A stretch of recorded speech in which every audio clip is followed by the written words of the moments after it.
जय हिंद बच्चों। आज हम पढ़ेंगे कक्षा 9वीं के विज्ञान विषय का पाठ 12 ध्वनि। प्रतिदिन हम विभिन्न स्रोतों से जैसे मानवों, पक्षियों, घंटियों, मशीनों, वाहनों और कई प्रकार के वाद्य यंत्र से ध्वनि सुनते हैं। तो बच्चों, ये ध्वनि होती क्या है, तो इसे हम जान लेते हैं। ध्वनि ऊर्जा का एक रूप है जो हमारे कानों में श्रवण का संवेदन उत्पन्न करती है। तो बच्चों, अब प्रश्न ये आता है कि ध्वनि उत्पन्न कैसे होती है। तो ध्वनि के उत्पादन के लिए ये ज़रूरी है कि किसी वस्तु में कंपन उत्पन्न होना। तो किसी वस्तु में कंपन उत्पन्न होने से ध्वनि उत्पन्न होती है। कंपन यानी किसी वस्तु का तेजी से बार बार इधर उधर गति करने को कंपन कहलाता है। मतलब वस्तु अपने जगह में रहकर ही आगे पीछे, ऊपर नीचे आदि दिशाओं में दोलन करती है। इससे कंपन उत्पन्न होता है। अब ध्वनि उत्पन्न करने वाले एक यंत्र का नाम है कंपमान स्वरित्र द्विभुज, जो कि आप चित्र में देख सकते हैं। तो ध्वनि उत्पादन के कुछ तरीके हैं, जैसे कि किसी वस्तु पर आघात द्वारा ध्वनि उत्पन्न होती है। इसके अलावा विभिन्न वस्तुओं में घर्षण के द्वारा खुरचकर, रगड़कर, वायु फूंककर या उनको हिलाकर ध्वनि उत्पन्न कर सकते हैं। मनुष्यों में ध्वनि उनके वाक्य तंतुओं के कंपन होने के कारण उत्पन्न होती है। जो मैं यहाँ पे आपसे बोल रही हूँ, जो बातें कर रही हूँ, आप मेरी आवाज़ सुन पा रहे हैं, ये किस कारण से हो रहा है? क्योंकि मेरे वाक्य तंतुओं में कंपन पैदा हो रहा है और जिसके कारण से जो ध्वनि है वो आप सुन पा रहे हैं। पक्षियों में, मधुमक्खियों में देखा गया है कि एक लगातार ध्वनि निकलती रहती है। तो पक्षी तथा मधुमक्खियों के पंखों के कंपन के कारण जो ध्वनि होती है वो निकलती है। ध्वनि जो उत्पन्न होती है, अब इसका संचरण कैसे होता है? तो ध्वनि के संचरण के लिए ध्वनि तरंग रूप में गति करती है। ध्वनि का एक स्थान से दूसरे स्थान तक जाने को संचरण कहते हैं, या हम कह सकते हैं ध्वनि का एक स्थान से दूसरे स्थान तक स्थानांतरण को ध्वनि का संचरण कहते हैं। ध्वनि के स्थानांतरण के लिए माध्यम का होना अति आवश्यक होता है। ये बहुत ज़रूरी है कि कोई ना कोई प्रकार का माध्यम होना चाहिए, तभी ध्वनि एक छोर से दूसरे छोर तक पहुंचती है। माध्यम क्या होता है? माध्यम द्रव्य या पदार्थ जिससे होकर ध्वनि संचरित होती है। आप जानते हैं माध्यमों, हम पढ़ चुके हैं पिछली कक्षाओं में कि वस्तुतः 3 प्रकार के माध्यम होते हैं। तो ध्वनि तीनों माध्यम से ही होकर संचरित होती है। तीनों जो माध्यम होते हैं, जैसे कि ठोस, द्रव्य, गैस, ये तीनों माध्यम से ध्वनि संचरित होती है। अधिक घनत्व वाले माध्यम में ध्वनि की गति अथवा चाल सबसे अधिक होती है, अर्थात ध्वनि की चाल सबसे अधिक ठोस माध्यम में होती है। अब हम देखते हैं ध्वनि का संचरण। ध्वनि कंपन करती हुई वस्तुओं द्वारा उत्पन्न होती है। यह अपने आसपास के कणों में विक्षोभ पैदा करती है और विक्षोभ माध्यम से होकर गति करता है, जिसके कारण माध्यम के कण निकटवर्ती कणों में गति पैदा कर देते हैं। माध्यम के कण स्वयं आगे नहीं बढ़ते हैं, लेकिन विक्षोभ आगे बढ़ जाता है। यह प्रक्रिया तब तक चलती रहती है जब तक विक्षोभ हमारे कानों तक नहीं पहुंच जाती है। ध्वनि का संचरण के लिए वायु सबसे अधिक सामान्य माध्यम है। कंपमान वस्तु किसी माध्यम में संपीड़न तथा विरलन उत्पन्न करते हैं। संपीड़न को अंग्रेजी में कंप्रेशन तथा विरलन को रेयरफ्रैक्शन कहा जाता है। इसके लिए कंप्रेशन, संपीड़न के लिए अंग्रेजी अक्षर C का उपयोग किया जाता है, विरलन को दर्शाने के लिए अंग्रेजी अक्षर आर का उपयोग करते हैं। संपीड़न। अब ये संपीड़न क्या होता है, जिसे अंग्रेजी में कंप्रेशन भी कहते हैं। बच्चों, ये संपीड़न जो है ये तब बनता है जब कोई वस्तु आगे की ओर गति करती है। संपीड़न के कारण उच्च दाब का क्षेत्र उत्पन्न होता है। और विरलन, जिसे रेयर फ्रैक्शन कहते हैं, ये तब बनता है जब कोई वस्तु पीछे की ओर गति करती है और इसके कारण निम्न दाब का क्षेत्र उत्पन्न होता है। अब ध्वनि की जो तरंगे हैं, ये तरंगे यांत्रिकी तरंगे होती हैं। अब ये तरंगे यांत्रिकी क्यों होती है? क्योंकि इनके संचरण के लिए माध्यम की आवश्यकता होती है। अब माध्यम की आवश्यकता होती है, इसका मतलब बच्चों निर्वात में ध्वनि का संचरण नहीं होता, क्योंकि निर्वात में कोई माध्यम उपस्थित नहीं रहता। हम ये जानते हैं हर माध्यम में किससे बना हुआ है? छोटे छोटे कणों से बना हुआ है। और निर्वात में अगर कोई कण नहीं रहते हैं तो फिर ध्वनि का संचरण नहीं हो पाता है। यही कारण है निर्वात में ध्वनि का संचरण नहीं होता, क्योंकि निर्वात में कण उपस्थित नहीं होते हैं, अर्थात निर्वात में कोई माध्यम नहीं होता है। अब हम ध्वनि की तरंगे के बारे में कुछ जान लेते हैं। अनुदैर्ध्य तरंगे। वे तरंगे अनुदैर्ध्य तरंगे कहलाती हैं जिन तरंगों में माध्यम के कण विस्थापन विक्षोभ के संचरण की दिशा के समानांतर होता है। एक स्थान से दूसरे स्थान तक ये कण गति नहीं करते हैं, लेकिन अपनी विराम अवस्था से आगे पीछे दोलन करते हैं। ठीक इसी प्रकार से ध्वनि तरंगे संचारित होती है। अतः ध्वनि तरंगे अनुदैर्ध्य तरंगे हैं। ध्वनि तरंगों के अभिलक्षण। किसी ध्वनि तरंग के निम्नलिखित अभिलक्षण होते हैं: आवृत्ति, आयाम, वेग। आवृत्ति क्या होती है बच्चों? यह 1 सेकंड में दोलन की संख्या को आवृत्ति कहते हैं। इसका SI मानक हर्ट्ज होता है। एक और शब्द है तरंग दैर्ध्य। 2 क्रमागत संपीड़न अथवा 2 क्रमागत विरलनों के बीच की दूरी तरंग दैर्ध्य कहलाती है। इसे ग्रीक अक्षर लैम्डा से दर्शाते हैं। इसका जो फॉर्मूला है वह ध्वनि की चाल = तरंग दैर्ध्य इंटू आवृत्ति। आवर्तकाल। एक दोलन पूरा करने में लगा समय आवर्तकाल कहलाता है।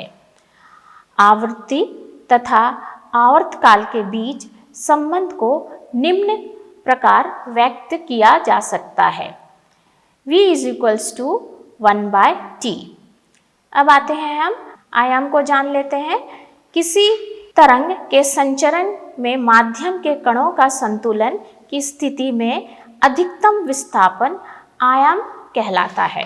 अब घनत्व तथा दाब के उतार चढ़ाव का एक ग्राफीय रूप जो कि आपके स्क्रीन पे प्रदर्शित है उसे देख लेते हैं। शिखर अधिकतम संपीड़न का क्षेत्र को प्रदर्शित करता है। इसे श्रृंग कहा जाता है। इस प्रकार से संपीड़न का यह वह क्षेत्र है जहां घनत्व तथा दाब दोनों ही अधिक होते हैं। विरलन निम्न दाब के क्षेत्र को कहा जाता है। इसे घाटी से प्रदर्शित करते हैं और गर्त कहा जाता है। ध्वनि के विषय में कुछ और बातें जान लेते हैं हम। पहला है गुणता, जिसे टिम्बर कहा जाता है। ये ध्वनि की वह अभिलक्षण है जो हमें समान तारत्व तथा प्रबलता की दो ध्वनि में अंतर करने में सहायता करता है। टोन। एकल आवृत्ति की ध्वनि को टोन कहते हैं। स्वर। अनेक आवृत्तियों के मिश्रण से उत्पन्न ध्वनि को स्वर कहते हैं और सुनने में ये बहुत सुखद होता है। एक और चीज ध्वनि के विषय में है जिसे हम शोर से जानते हैं। शोर यानी शोर आप लोगों को पता है कि ये कर्णप्रिय बिल्कुल नहीं होते हैं, जबकि हम पाते हैं कि बहुत सारे यंत्र मिलकर जब बजते हैं तो उससे संगीत निकलता है और वो संगीत जो है वो सुनने में बहुत सुखद होता है। जबकि हम पाते हैं कई बार बहुत तरह के अगर यंत्र एक साथ बजते हैं तो ज़रूरी नहीं है कि वो एक सुरीला ही एहसास दिलाए, कभी वो शोर के रूप में भी हो जाता है। तो शोर और स्वर दोनों में यही अंतर है। स्वर जो है ये सुनने में सुखद होता है, शोर जो है ये कर्णप्रिय नहीं होते हैं, ये सुनने में सुखद नहीं होते हैं। ध्वनि की तीव्रता, ध्वनि की तीव्रता ये किसी एकांक क्षेत्रफल से 1 सेकंड में गुजरने वाली ध्वनि ऊर्जा को ध्वनि की तीव्रता कहते हैं। यद्यपि हम कभी कभी प्रबलता तथा तीव्रता शब्दों का पर्याय रूप में उपयोग कर लेते हैं, लेकिन इनका जो अंतर है वो बहुत ही अलग है। प्रबलता ध्वनि के लिए कानों की संवेदनशीलता का माप होता है। बच्चों, अब हम देखते हैं विभिन्न माध्यमों में ध्वनि की चाल।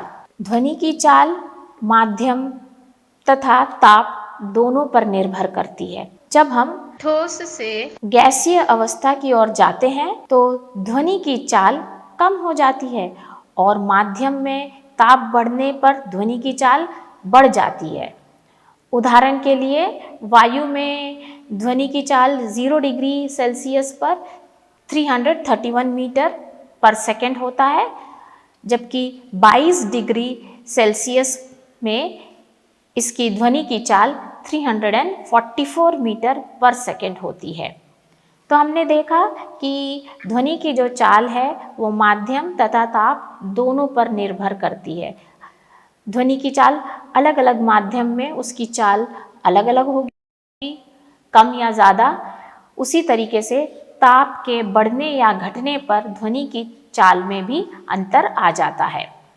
ध्वनि की चाल और प्रकाश की चाल, अगर हम देखते हैं ध्वनि की और प्रकाश की चाल को अगर हम दोनों के बीच में कंपेयर करना चाहे तो ध्वनि की चाल प्रकाश की चाल से बहुत कम होती है।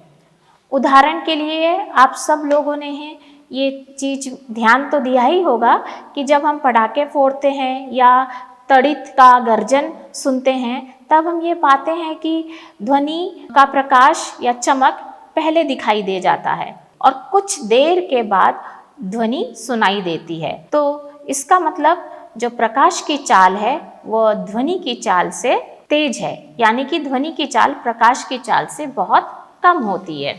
अब हम जानेंगे ध्वनि का परावर्तन, यानी कि रिफ्लेक्शन ऑफ साउंड। ध्वनि का परावर्तन प्रकाश के परावर्तन जैसा ही होता है तथा ये परावर्तन के सभी नियमों को पालन करता है। परावर्तन के नियम, पहला नियम, परावर्तक सतह पर खींचे गए अभिलंब तथा ध्वनि के आपतन होने की दिशा तथा परावर्तन होने की दिशा के बीच बने कोण आपस में बराबर होते हैं। द्वितीय नियम, ध्वनि के आपतन होने की दिशा, अभिलंब और परावर्तन करने की दिशा तीनों एक ही तल में होते हैं। ध्वनि के विषय में एक और चीज हमें जानना है जिसे प्रतिध्वनि कहते हैं। प्रतिध्वनि तो बच्चों क्या होती है? जब कोई ध्वनि किसी माध्यम से टकराकर परावर्तित होती है तो हमें वह पुनः सुनाई देती है और इस पुनः सुनाई देने वाले ध्वनि उसे हम प्रतिध्वनि कहते हैं। ध्वनि तरंग परावर्तन के लिए पॉलिश किए हुए या खुरदुरे बड़े आकार के अवरोध की आवश्यकता होती है। हमारे मस्तिष्क में ध्वनि की संवेदना 0.1 सेकंड के लिए रहती है।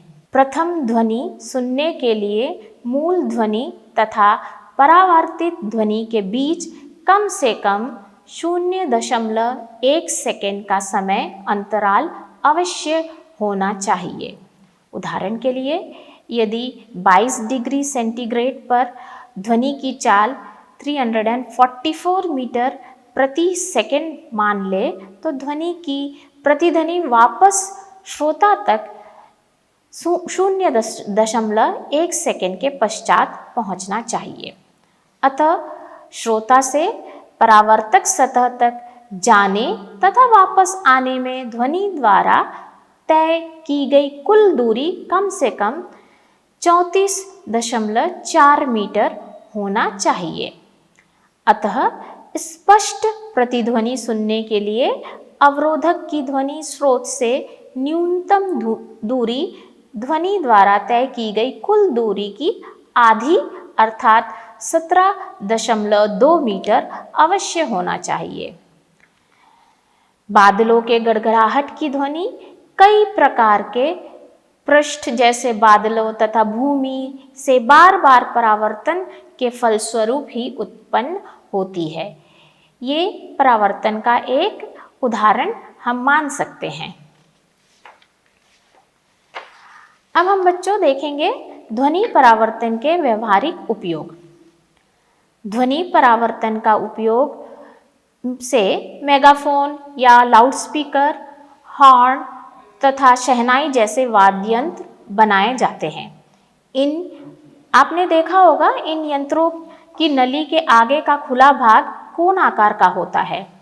यह स्रोत से उत्पन्न होने वाली ध्वनि तरंगों को बार बार परिवर्तित करके आगे की दिशाओं में भेज देती है। दूसरा,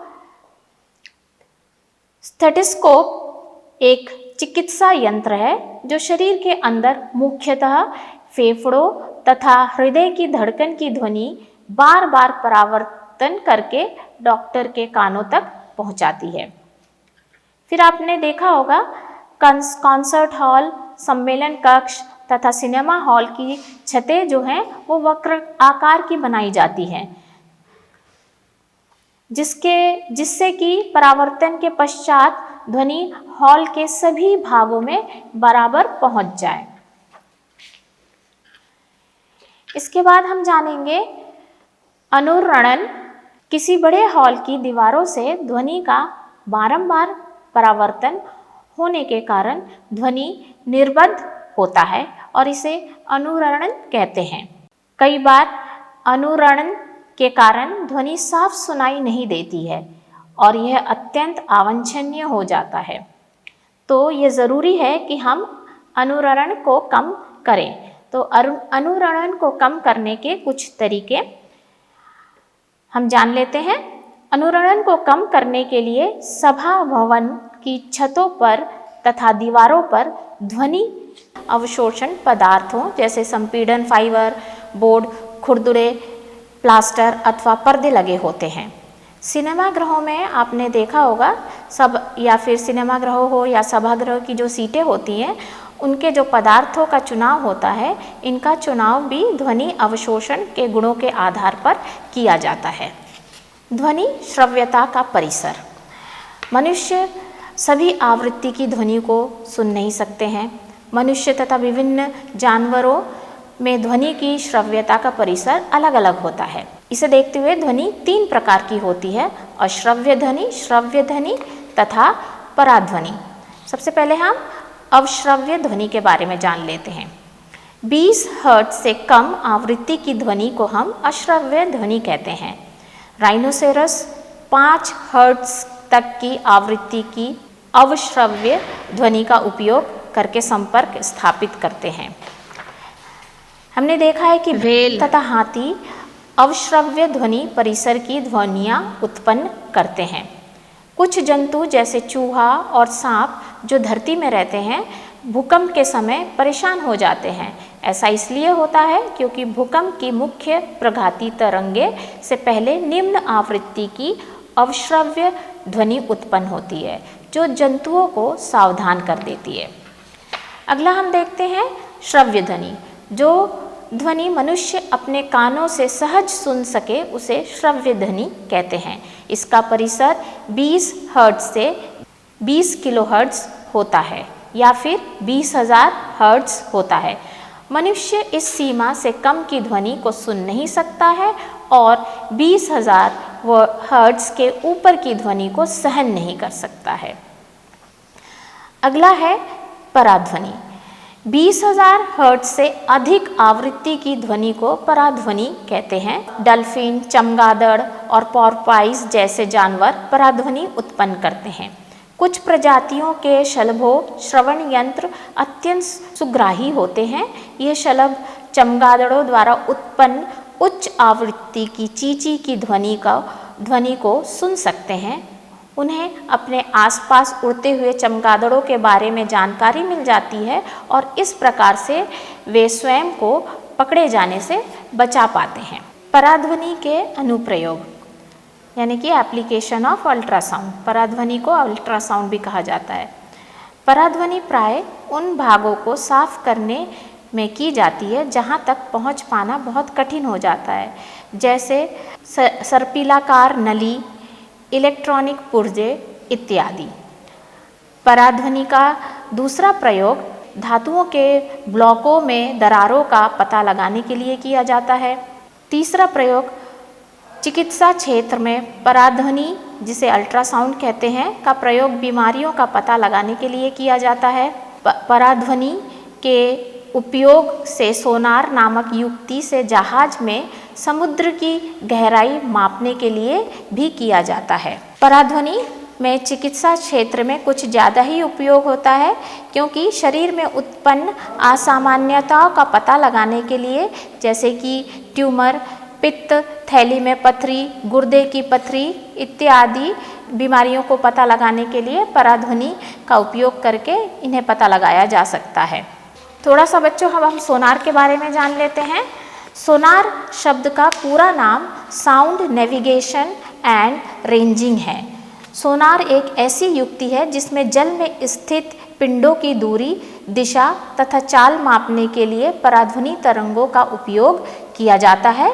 यह एक यंत्र है जिसमें एक प्रेषित तथा एक संसूचक होता है और इसे किसी जहाज के नीचे की तरफ लगाया जाता है। सोनार तकनीक का उपयोग समुद्र की गहराई ज्ञात करने तथा जल के अंदर स्थित चट्टानों, घाटियों, पनडुब्बियों, हिमशैल, डूबे हुए जहाज आदि की जानकारी प्राप्त करने के लिए भी किया जाता है। हमने देखा है कि चमगादड़ अपना शिकार पकड़ने के लिए पराध्वनि तरंगे उत्सर्जित करती हैं। इसके बाद बच्चों हम जानेंगे मनुष्य के कान। मनुष्य के कान की संरचना का चित्र आपके सामने है। मनुष्य के कान में 3 भाग होते हैं: बाहरी कान, मध्य कान और आंतरिक कान। पहला बाहरी कान, यह कर्णपल्लव कहलाते हैं। कर्णपल्लव के द्वारा परिवेश से ध्वनि एकत्रित होने के बाद श्रवण नलिका से गुजरती है। श्रवण नलिका के सिरे पर एक पतली झिल्ली, जिसे कर्णपटह कहते हैं। जब माध्यम के संपीड़न कर्णपटह तक पहुँचते हैं तो झिल्ली के बाहर की ओर लगने वाला दाब बढ़ जाता है और यह कर्णपटह को अंदर की ओर दबाता है। इसी प्रकार विरलन के पहुँचने पर कर्णपटह बाहर की ओर गति करता है और कर्णपटन में कंपन पैदा होती है। मध्य कर्ण, मध्य कर्ण में कर्णपटह और 3 छोटी छोटी हड्डियां इंकस, मीलियस और स्टीरप होती हैं। बाहरी कान परिवेश से ध्वनि को एकत्रित करता है। एकत्रित ध्वनि श्रवण नलिका से गुजरती है और कर्णपटल पर माध्यम का संपीड़न पहुंचता है तो दाब बढ़ जाता है, जिसके कारण संपीड़न और विरलन उत्पन्न होती है। मनुष्य के कान का कार्य करने की विधि। बाहरी कान परिवेश से ध्वनि को एकत्रित करता है तथा एकत्रित ध्वनि श्रवण नलिका से गुजरती है। श्रवण नलिका के सिरे पर हम जानते हैं कि एक पतली झिल्ली होती है जिसे कर्णपटह कहते हैं। जब माध्यम के संपीड़न कर्णपटह तक पहुंचते हैं तो झिल्ली के बाहर लगने वाला दाब बढ़ जाता है और यह कर्णपटह को अंदर की ओर दबाता है। इस प्रकार विरलन के पहुंचने पर कर्णपटह बाहर की ओर गति करता है। इस प्रकार कर्णपटह कंपन करता है। कर्णपटह के भीतर मध्य कर्ण में इंकस, मीलियस और स्टीरप नाम की 3 हड्डियां इन कंपनों को कई गुना बढ़ा देती हैं। मध्य कर्ण इन ध्वनि तरंगों को आंतरिक कर्ण तक पहुंचा देता है। आंतरिक कर्ण में उपस्थित कर्णावत, जिसे कॉक्लिया कहते हैं, इन दाब परिवर्तनों को विद्युत संकेतों में बदलकर श्रवण तंत्रिका द्वारा मस्तिष्क तक भेज दिया जाता है और इस प्रकार से हम ध्वनि को सुन सकते हैं। ध्वनि की व्याख्या मस्तिष्क इन ध्वनि के रूप में व्याख्या कर देता है। आशा करती हूँ बच्चों आपको ये पाठ समझ में आ गया होगा। धन्यवाद बच्चों।